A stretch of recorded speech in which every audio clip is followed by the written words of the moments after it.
شايفه سعادتك؟ شايفه اسم عتريس ملعلع ازاي على الكشك؟ الله، مبروك، ما شاء الله. البضاعة مالية الكشك، واضح انها سلع جيدة. انا كنت عايز اجيب مزيكة حسب الله، وبعدين خفت لحضرتك ما ترضيش تدفعي لهم.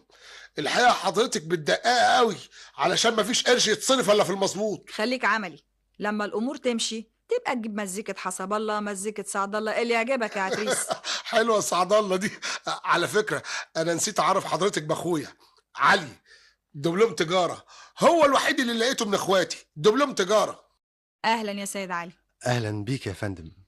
احنا مش عارفين نرد لحضرتك الجميل ازاي، خصوصا وحضرتك عارفة ان العين بصيرة والايد قصيرة. لا، ما فيش جميل ولا حاجة. البت نوره خطيبتي. اهلا. اهلا بيك يا ست الظابط. طيب انا همشي دلوقتي، وخلي بالك انت من شغلك يا عتريس. اوصل سعادتك. لا لا لا، خليك في شغلك، البوكس هناك مستني. مع السلامه يا فندم. ما تبرقليش يا نوره. اتفضل يا فندم، الدور عليك، الدكتور في انتظارك. اهلا وسهلا، اتفضل. الاستاذ صقر، 54 سنه. ايوه يا فندم. حضرتك بتشتكي من ايه؟ بشتكي من المعامله الوحشه. افندم؟ الدنيا جرى فيها ايه يا دكتور؟